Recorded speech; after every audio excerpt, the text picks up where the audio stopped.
نحمده ونصلي على رسوله الكريم اما بعد فاعوذ بالله من الشيطان الرجيم بسم الله الرحمن الرحيم رب اشرح لي صدري ويسر لي امري واحلل عقدة من لساني يفقهوا قولي رب زدنا علما اللهم فقهنا في الدين اللهم انا نسألك علما نافعا وعملا متقبلا ورزقا طيبا اللهم انفعنا بما علمتنا وعلمنا ما ينفعنا وزدنا علما آمین یا رب العالمین۔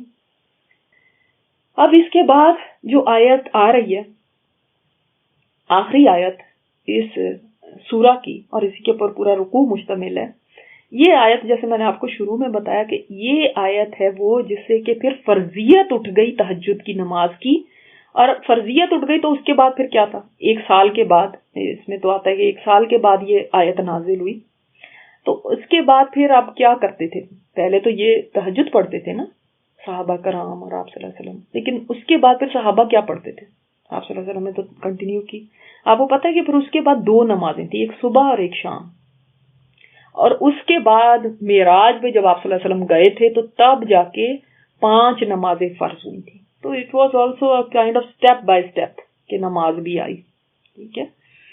تو اب یہاں پہ یہ جو فرضیت اٹھی ہے اس کے بارے میں ہم دیکھتے ہیں۔ ان ربک یعلم، بے شک آپ کا رب جانتا ہے، کیا؟ انک تقوم ادنا، کہ آپ کھڑے ہوتے ہیں قریب، کتنا؟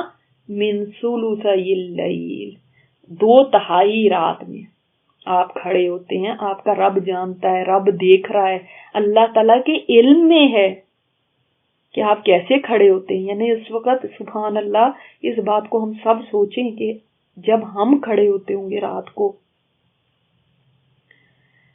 اس وقت ہمارا رب ہمیں دیکھ رہا ہے، وہ جانتا ہے، کیسی فیلنگ آتی ہے نا۔ یعنی اللہ تعالیٰ ایک تعریف فرما رہا ہے کہ قیام کے وقت جب آپ قیام کرتے ہیں رات کو تو اللہ جانتا ہے اس کو۔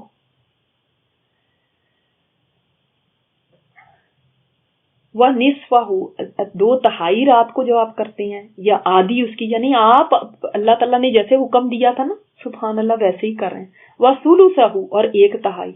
میں نے آپ کو وہاں پہ کیا بتایا کہ نصف سے کم کریں گے تو 1/4 پہ نہیں چلے جائیں گے، 1/3، تھوڑا سا کم کرنا ہے، قلیل کم کرنا ہے۔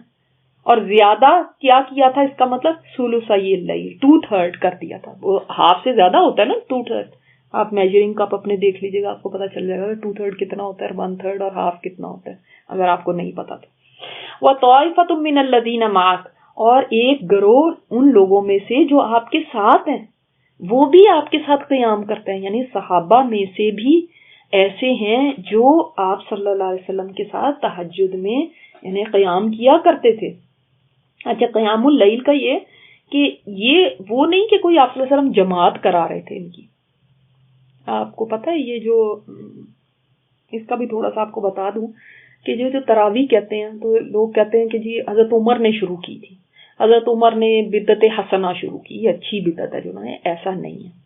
نبی علیہ الصلوۃ والسلام نے اپنی زندگی میں، یعنی مدنی دور کی بات کر رہی ہوں، کہ اس میں آپ صلی اللہ علیہ وسلم نے 3 راتیں تراویح پڑھائی تھی، اور 4تھی رات آپ صلی اللہ علیہ وسلم نکلے ہی نہیں، صحابہ انتظار کرتے رہے، آپ صلی اللہ علیہ وسلم نہیں نکلے۔ پھر آپ سے پوچھا ہم تو آپ کا انتظار کرتے رہے، تو آپ صلی اللہ علیہ وسلم نے فرمایا کہ مجھے ڈر ہے کہ یہ کہیں تم پہ فرض نہ کر دی جائے، تو پھر تم مشقت میں پڑ جاؤ گے۔ کتنا نبی علیہ الصلوۃ والسلام کو اپنی امت کا خیال تھا کہ ان کو مشقت نہ ہو، کہیں یہ نہ ہو اگر فرض کر دی گئی پھر ان سے پڑھی نہیں جانی، تو ابھی تو تمہیں شوق ہے، فرض ہو گئی تو پھر نہ پڑھی گئی تو کیا ہوگا۔ تو اس لیے آپ صلی اللہ علیہ وسلم نکلے ہی نہیں تھے، اپنے گھر میں پڑھتے تھے، لیکن جماعت کے ساتھ ایسے نہیں پڑھی تھی۔ ہاں جب دین مکمل ہو گیا، آپ صلی اللہ علیہ وسلم کی وفات ہو گئی، تو اب تو ظاہر نہیں فرض ہو سکتی تھی، تو حضرت عمر نے پھر اپنے دور میں جماعت سے شروع کرا دی، ٹھیک ہے۔ تو آپ نے جماعت کرائی تھی تو انہوں نے اسی چیز کو لے کے کیا، مگر ایسا نہیں کہ انہوں نے ایک نئی شروع کر دی ہو کہ بھئی آپ نہیں، بدعت حسنہ ہوتی ہے نا ایک چیز، تو آپ حضرت عمر نے بھی تو کی تھی، نہیں، حضرت عمر کبھی کوئی نیا طریقہ نہیں شروع کرنے والے تھے، سب سے زیادہ آپ صلی اللہ علیہ وسلم کی سنت کو فالو کرنے والے تھے۔ تو آپ صلی اللہ علیہ وسلم نے اس طرح سے پڑھائی تھی مگر یہاں پہ جو بات ہو رہی ہے یہ تو قیام اللیل کی بات ہو رہی ہے. یہ بھی یاد رکھیے گا کہ جس کو ہم تراویح کہتے ہیں نا، یہ صرف رمضان کے ساتھ مخصوص ہے. غیر رمضان میں تراویح یعنی ایسے قیام اللیل کرنا اور جماعت کے ساتھ کرنا، یہ پھر بدعت ہو جائے گی. غیر رمضان میں کبھی نہیں ہوئی. ٹھیک ہے نا، آپ صلی اللہ علیہ وسلم نے اس طرح سے کی کہ جماعت سے کیا ہو، صرف رمضان میں. صحیح. اچھا، اب یہ صحابہ بھی آپ صلی اللہ علیہ وسلم کے ساتھ کرتے تھے قیام اللیل، یعنی وہ بھی اپنے ہاں اہتمام کرتے تھے اس کا. اور اللہ تعالیٰ کتنا قدردان ہے کہ دیکھیں صحابہ کو بھی اللہ تعالیٰ نے مینشن فرمایا، صرف آپ صلی اللہ علیہ وسلم کے لیے نہیں فرمایا. یہ اللہ تعالیٰ جانتا ہے آپ کو بھی کہ آپ آدھی رات کو کبھی کھڑے ہوتے ہیں، کبھی 2/3 رات، کبھی 1/3 رات. آپ کو پتا ہے آپ صلی اللہ علیہ وسلم نے پوری زندگی آپ صلی اللہ علیہ وسلم نے قیام اللیل نہیں چھوڑا. یعنی آپ صلی اللہ علیہ وسلم ہمیشہ قیام اللیل کرتے تھے سوائے ایک رات کے. وہ کب نہیں کیا؟ کسی کو پتا ہے یہ بات؟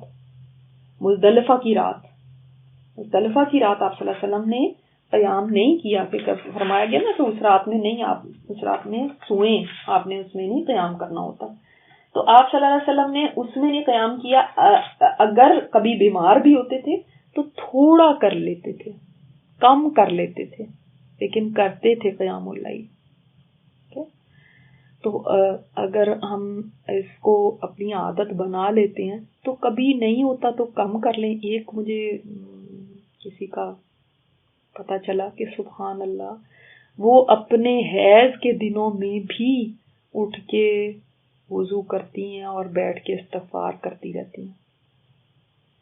یعنی اب نماز نہیں پڑھنی تو اسی ٹائم اٹھتی ہیں. ہم تو خوش ہو جاتے ہیں کہ چھٹی مل گئی، لیکن وہ اس وقت بھی اٹھ کے استغفار کرتی ہیں کہ استغفار کا تو وقت ہے نا، یہ استغفار کے لیے تو کوئی پاکی کی ضرورت نہیں. تو سبحان اللہ ایسے بھی لوگ ہیں. تو آپ صلی اللہ علیہ وسلم بھی پھر ان تعداد کو اپنی دن میں بھی پورا کیا کرتے تھے. پھر اگر رات کو نہیں پڑھی گئی کسی وجہ سے، جبکہ آپ صلی اللہ علیہ وسلم دیکھیں سفر میں بھی ہوتے تھے، جنگوں میں بھی جاتے تھے، کبھی بیمار بھی ہیں، لیکن پھر بھی آپ نے قیام نہیں چھوڑا. جب آپ صلی اللہ علیہ وسلم تھوڑی عمر بڑھ گئی تھی تو پھر بیٹھ کے پڑھ لیا کرتے تھے، رکوع کرتے وقت پھر کھڑے ہو جاتے تھے. واللہ یقدر اللیل والنہار، اور اللہ تعالیٰ حساب رکھتا ہے رات کا اور دن کا، یعنی گھڑیوں کا. اور رات ہے کتنی، رات میں نصف ہو گئی رات اور کتنی 1/3 ہو گئی اور کتنی گزر گئی. اس وقت تو لوگوں کے پاس تو گھڑیاں نہیں تھی، ان کو تو نہیں پتا چلتا تھا، مگر اللہ کے پاس تو حساب ہے دن اور رات کا. دن میں وہ کبھی کمی کرتا ہے، کبھی رات میں کمی کر دیتا ہے، یعنی کبھی دن لمبے اور راتیں چھوٹی، کبھی راتیں لمبی اور دن چھوٹے. اس طرح سے اللہ تعالیٰ یہ حساب رکھنے والا ان کا. عالمہ ان لن تحصوہا، وہ جانتا ہے کہ ہرگز نہیں تم شمار کر سکو گے. اس کو پتا ہے کہ تم اس کی پابندی نہیں کر سکتے. دیکھیں نا، اسی لیے اللہ تعالیٰ نے پھر سہولت دے دی نا، فتاب علیکم، تو اللہ مہربان ہو گیا تم پر. یعنی اللہ تعالیٰ نے اب رخصت دے دی. اب جس نے پڑھنی ہے وہ پڑھ لے، ایک مستحب ہے، لیکن فرضیت اٹھا لی.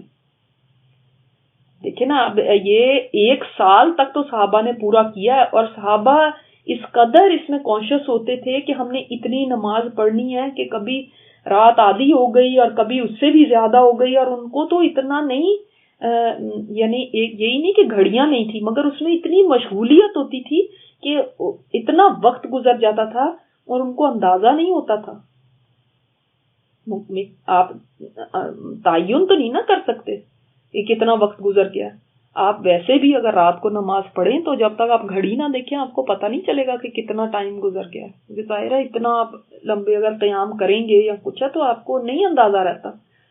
تو اس کہاں صحابہ کی تو سبحان اللہ، ان کی نمازیں اور ان کا تو قرآن کا پڑھنا اور ان کا قیام، اس کے کیا ہی کہنے ہوں گے. تو اللہ تعالیٰ نے یہ ایک طرح سے ان کے اوپر سے جو ایک مشقت تھی یہ شروع کی تھی، ان کو ٹرین کرنا تھا، کیونکہ آگے بڑی بڑی مشکلات تھیں اور ایک محنت کا عادی ان کو بنانا اور یہ سب کچھ سہنا جو اس وقت میں ان کے ساتھ ہونے والا تھا اس کے لیے فرض کیا شروع میں. پھر اس کے بعد اللہ تعالیٰ نے فرمایا کہ تم نہیں اس کی گنتی کر سکتے, تم طاقت نہیں رکھتے کہ اس کو پورا کر سکو, یعنی ہمیشہ کرنا مشکل رہے گا تمہارے لیے. اور اس وجہ سے بھی اللہ تعالیٰ نے اس کو اٹھا لیا. فَقْرَؤْا مَا تَيَّسَّرَ مِنَ الْقُرْآنِ, تو اب پڑھ لو جو آسانی سے پڑھ سکتے ہو قرآن میں سے, جتنا تم سے پڑھا جاتا ہے.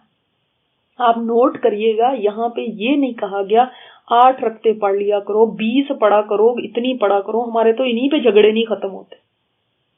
ہم یہ نہیں دیکھتے کہ خشوع کتنا ہے, ہم یہ نہیں دیکھتے کہ یہ قرآن کیسے ہم پڑھ رہے ہیں.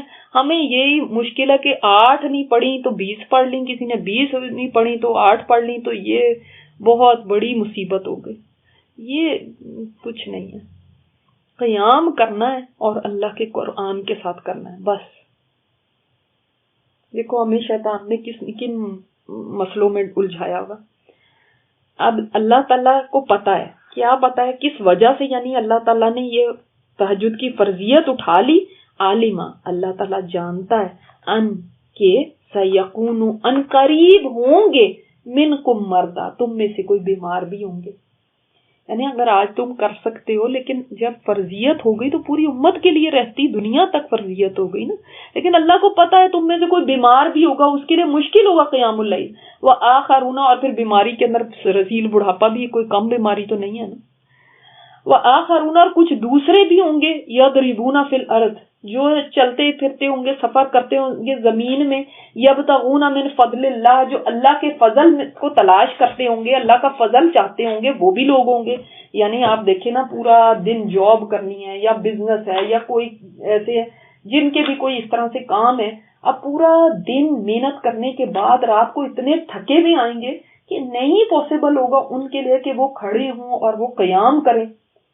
وآخرون یقاتلون فی سبیل اللہ, اور ایسے بھی ہوں گے کہ جو اللہ کے راستے میں لڑنے والے ہوں گے, جو اللہ کے راستے میں لڑنے والے ہوں گے, جنگ میں شامل ہوں گے. پھر وہ کس طرح سے کریں گے قیام اللیل, ان کے لیے مشکل ہوگا کہ نا, یہ بھی ایک مشقت ہے نا. تو اس لیے اللہ تعالیٰ نے اٹھا لیے. لیکن یہاں سے پتہ چلتا ہے کہ رزق تلاش کرنا یہ بھی کوئی برائی کا یا ایسا کام نہیں کہ انسان اس کو بیلیٹل کرے کہ ہاں تم تو دنیا میں لگے ہوئے. نہیں, اگر رزق کے حلال کے حصول کے لیے کوئی کام کرتا ہے تو یہ بھی ایک عبادت کا ہی کام ہے. لیکن یہ نہیں فرمایا کہ اس کے بعد آپ کو پڑھنے کی تو کچھ بھی ضرورت نہیں ہے, پھر تو بس آپ رزق حلالی تلاش کرو یا یہی جنگوں میں ہی رہو. بلکہ فَقْرَؤْا مَا تَيَّسَّرَ مِنْهُ, بلکہ جتنا آسانی سے ہو سکے پڑھ لو. 1 پیج پڑھ لو, آدھا پڑھ لو, کچھ تو پڑھو.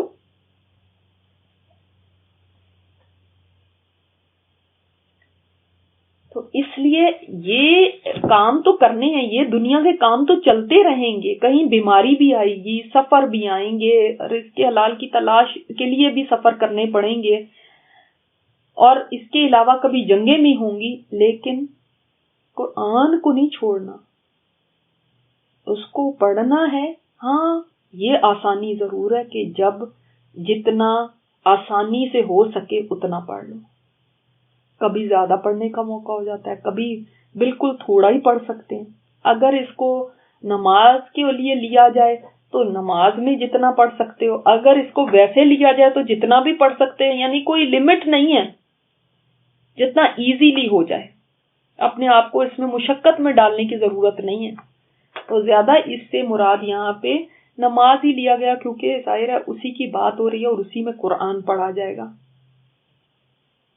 اور اللہ تعالیٰ نے یہ جو قرآن ہے, یہ دیکھیں نا, آپ کو نماز میں ہی دہرانے کو کہا ہے. نماز میں زیادہ یہی بہترین ہے کہ نماز میں اس کو دہرایا جائے.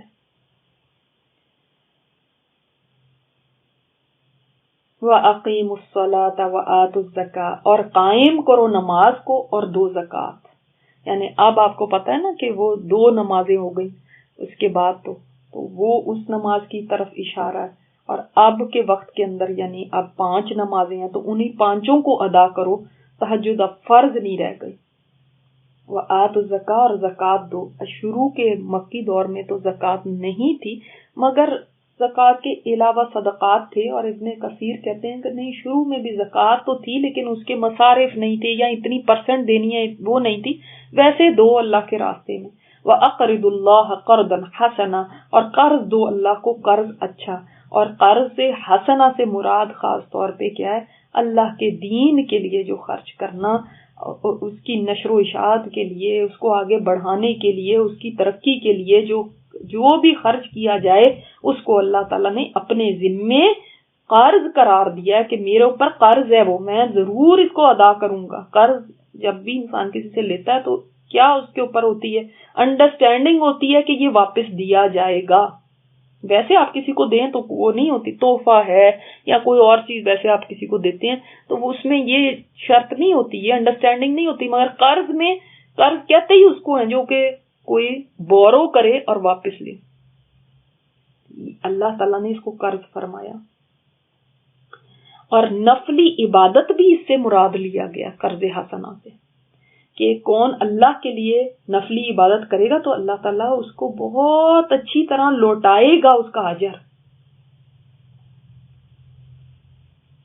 وَمَا تُقَدِّمُوا لِأَنفُسِكُمْ، اب ساری باتوں کو نا ایک خلاصے کی شکل میں کہہ دیا گیا کہ کون ہے اور جو تم میں سے ہے جو اپنے لیے آگے بھیجتا ہے کوئی بھلائی، جو بھی تم بھیجو گے، کوئی بھی بھلائی، چاہے وہ عبادات کی شکل میں ہے، چاہے وہ اللہ کے راستے میں خرچ کرنے کی شکل میں ہے، چاہے وہ کسی کے ساتھ اس نے سلوک کرنے کی شکل میں ہے، چاہے وہ ماں باپ کی خدمت کی شکل میں ہے، چاہے وہ صبر کرنے کی شکل میں ہے، چاہے وہ ہجرن جمیلہ کی شکل میں ہے، کوئی بھی کسی قسم کی بھی نیکی جو تم بھیجتے ہو تو مطمئن رہو، تجدوہ عند اللہ، تم پالو گے اس کو اللہ کے پاس، وہ کہیں نہیں جاتی.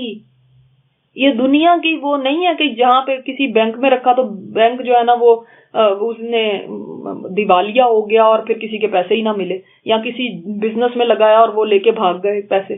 یہ وہ نہیں ہے جگہ. یہاں پہ تو جو لگاؤ گے وہ پالو گے، بلکہ کیسے پاؤ گے؟ ہوا خیرا وَأَعْظَمَ اجرا، وہ بہتر ہے اور زیادہ بڑا ہے اجر میں.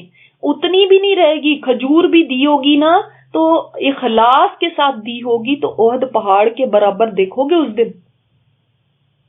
یہ وہ انویسٹمنٹ ہے جو بھی تم آگے بھیجو گے اپنے نفسوں کے لیے. نوٹ کریں اس کو، لِأَنفُسِكُمْ، اپنے لیے ہی بھیجو گے بھائی، کسی اور کا بھلا نہیں کر رہے، تمہارا اپنا ہی بھلا ہوگا، اپنے لیے بھیجو گے، اللہ کے لیے نہیں آگے بھیج رہے کہ اس کو کوئی فائدہ مل رہا ہے. کہ نمازی آنکھ کو کھڑے ہوں گے، اللہ کا حکم ہے تو پتہ نہیں اللہ کو کوئی فائدہ ہے کہ ہم رات کو پڑھیں، ہم تو تھک تھک جاتے ہیں. نہیں، اللہ کو کوئی فائدہ نہیں. ہم نے کسی کو غریب کی مدد کی، کسی یتیم کی مدد کی تو کیا اللہ کو کوئی فائدہ ہے؟ نہیں. لِأَنفُسِكُمْ، سمجھیں اس بات کو، یہ میرے لیے ہے. میں کسی کو دے رہی ہوں نا، یہ کسی کو نہیں دے رہی، میں اپنے آپ کو دے رہی ہوں، اپنے لیے دے رہی ہوں. یہ میں کھڑی ہوں نماز میں اپنے لیے کر رہی ہوں، یہ میں قرآن کی کلاسوں میں بیٹھی ہوں اپنے لیے ہوں. لیکن شیطان بلا کے کہتا ہے کہ نہیں، دوسرے کے اوپر احسان ہے. شیطان اس بات کو بھلا دیتا ہے. لِأَنفُسِكُمْ، تمہارے اپنے لیے، اور وہ بھی ایسی کہ تم پاؤ گے بھی اللہ کے ہاں، اور وہ بہتر بھی ہے اور زیادہ بڑا بھی ہے اجر میں. کون ہے دنیا کے اندر جو اتنا بڑھا کے دے سکے جیسے اللہ تعالیٰ دیتا ہے؟ ذرے کے برابر کو بھی اللہ تعالیٰ پہاڑوں کے برابر کر دے. وَاسْتَغْفِرُ اللَّهَ، اور بخشش مانگو اللہ سے. اللہ اکبر. یعنی جب یہ سارا کر بھی لوگے، دعوت کا کام بھی کر رہے ہو، قیام اللیل بھی کر رہے ہو، دن کے وقت بھی ذکر کر رہے ہو، آپ دیکھ لیں نا پیچھے، آپ گنتے جائیں، ان کے اوپر نا نمبر لگا لیں آپ کہ اب آپ دن میں بھی آپ ذکر کر رہے ہو اللہ کا، پھر اس کے بعد آپ نے اللہ کو اپنا وکیل بھی بنا لیا، صبر بھی کر رہے ہو آپ، ہجرن جمیلہ بھی کر رہے ہو آپ، پھر اس کے بعد بھی اللہ تعالیٰ سے معافی مانگتے رہو. کیوں؟ ہم نے کیا غلط کیا؟ ہم تو کچھ غلط کرتے ہی نہیں ہیں، کیا ہمارے اتنے گناہ ہیں اس لیے کہ جو نیکیاں بھی تم کرتے ہو نا ان میں بھی غلطیاں ہوتی ہیں، ان میں بھی کمیاں رہ جاتی ہیں، ان میں بھی پتہ نہیں کہاں کہاں پہ کیا کیا چیزیں خراب ہو گئیں، پتہ بھی نہیں چلتا. اور سیکنڈلی جیسے حق ہے ویسے تو ہو ہی نہیں پاتا. اور دوسری یہ بات بھی کہ جتنا بھی کر لو مگر ہمیشہ یہ دیکھو کہ کہاں پہ کیا چیز رہ گئی، کوئی میری کمی ہو گئی، کوئی میری کوتاہی ہو گئی، اس کے اوپر نظر رکھو. اور پھر بھی حق نہیں ادا ہوا اس پہ نظر رکھو. آپ صلی اللہ علیہ وسلم دیکھیں ہمیں کیا سکھایا کہ نماز کا سلام بھی پھیرو تو اس کے بعد کیا ہے، سب سے پہلے کیا کہنا ہوتا ہے. صحابہ کرام کی نماز کے ختم ہونے کا پتہ ہے کیسے پتہ چلتا تھا کہ نماز ختم ہو گئی؟ اونچی آواز میں سب کہتے تھے اللہ اکبر. ہمارے تو یہاں پہ مسجدوں میں اس چیز کا اہتمام ہی نہیں ہے، نہ کچھ، شاید پتہ نہیں آدھے لوگوں کو پتہ بھی نہیں ہے. تو سلام پھیرتے ہی سب ایک اس سے سب کہیں اللہ اکبر، پھر اس کے بعد استغفر اللہ استغفر اللہ استغفر اللہ 3 دفعہ. کیوں؟ ہم نے کوئی گناہ کیا؟ نہیں. جو نکمی نماز پڑھی وہ کتنی اس میں کمیاں رہیں اس کے اوپر. یعنی نیکی کر کے بھی انسان اس غرور میں نہ آئے کہ میں تو اتنا کچھ کر رہی ہوں. 2-4 ہم کام کیا کر لیتے ہیں، بس ایسے ہی لگنے لگتا ہے کہ ہم پتہ نہیں نیک ہی کتنے بن گئے. اب تو کیا ہمیں تو اپنے گناہ پہ نظر ہی نہیں آتے، سمجھ ہی نہیں آتی استغفار میں مانگے بھی تو کیا مانگے، استغفار کس چیز پہ مانگے، کچھ نظر آتا ہی نہیں. تو سارا دن میں تو قرآن ہی پڑھتی رہتی ہوں، میں تو یہی کرتی رہتی ہوں، میرا تو کچھ مطلب اور کوئی انٹرسٹ ہی نہیں رہ گیا. مجھے کس بات پہ استغفار کرنی، اسی بات پہ. تم پھر بھی اللہ کا حق نہیں ادا کر سکتے. جتنا کچھ اس نے تمہیں دیا اس کے بعد اس نعمتوں تک کا نہیں اس کی حق ادا کر سکتے، ایک نعمت کا بھی. تو استغفار کرو. یعنی یہ داعی اللہ جو اللہ کی طرف بلانے والے ہیں وہ بھی استغفار کریں، جو اللہ کے لیے سارا دن نوکری کرتے ہیں، کام کرتے ہیں، وہ بھی استغفار کریں، جو اتنی نیکیاں کر رہے ہیں وہ بھی استغفار کریں. اللہ اکبر. اور استغفار کرو کیونکہ ان اللہ غفور الرحیم، بے شک اللہ تعالیٰ بڑا غفور الرحیم ہے. اس میں بھی ایک موٹیویشن ہے کہ استغفار کرو، اور استغفار کرو گے تو اللہ معاف کر دے گا. اور پھر یہ بھی کہ مزید نیکیاں کرنے کی بھی ترغیب ہے، کیونکہ بعض دفعہ انسان کے خود دل کے اندر ہوتا ہے کہ میں نے یہ کام کیا تو ہے، کہاں اس میں اتنی کمیاں رہ گئی ہیں، میں کیا کروں. پھر انسان ڈسہارٹ ہوتا ہے کہ اب میں اور کیسے کروں، اس سے تو کبھی ٹھیک ہوتا ہی نہیں ہے. تو کیا آرام سے پھر بیٹھ جائے، چھوڑ دے سب کچھ؟ نہیں. پھر کہو کہ اللہ جو غلطیاں اس میں رہ گئی اللہ میں تیرے سے معافی مانگتی ہوں، اللہ تعالیٰ میری کمیوں کو، کوتاہیوں کو دور کر دینا، اللہ معاف کر دینا ان کو. پھر انسان جب یہ سوچتا ہے نا کہ اللہ غفور الرحیم ہے، پھر اس کے اندر پھر ہمت پیدا ہوتی ہے کہ نہیں میں پھر اور نیکیاں کروں، جو کمی رہ جائے گی میں اللہ سے معافی مانگ لوں گی، اللہ معاف کرنے والا ہے. پھر اس کو حوصلہ ملتا ہے. ورنہ تو اگر یہ سوچتے رہے ہم سے تو کبھی ٹھیک ہوتا ہی نہیں اور پھر ہم کیا کریں، تو پھر چھوڑ ہی دو سب کچھ، پھر تو انسان کچھ بھی نہیں کر سکے گا. تو نیکی کرنی ہے، پھر اس میں جو کمیاں باقی رہیں اس کے اوپر استغفار بھی کرنی ہے، اور یہ یقین بھی رکھنا ہے کہ اللہ تو غفور الرحیم ہے. ساتھ دعائیں کرنی ہے اللہ تو معاف کر دینا، پھر اور کرنے کے لیے کھڑے ہو جانا. ٹھیک ہے. اللہ تعالیٰ اس صورت کے اوپر صحیح سے عمل کرنے کی ہمیں توفیق عطا فرمائے. اللہ تعالیٰ اس کے مطابق ہمیں چلنے کی توفیق عطا فرمائے، اور قرآن کی جتنی اہمیت اس کے اندر بیان ہوئی ہے اللہ تعالیٰ اس طرح سے حق ادا کرنے کی توفیق عطا فرمائے کہ ہم واقعی پھر قرآن کو یعنی جیسے بھی ہمارے حالات ہوں، چاہے بیمار ہیں چاہے کچھ ہے، لیکن چلو کبھی تھوڑا پڑھ لیں، لیکن اس کے ساتھ اپنا تعلق جوڑے رکھیں، کبھی اس کو اپنے سے دور نہیں کریں. اللہ ہمیں یہ سب کو توفیق عطا فرمائے. سبحانک اللہم و بحمدک نشہد ان لا الہ الا انت نستغفرک و نتوب الیک.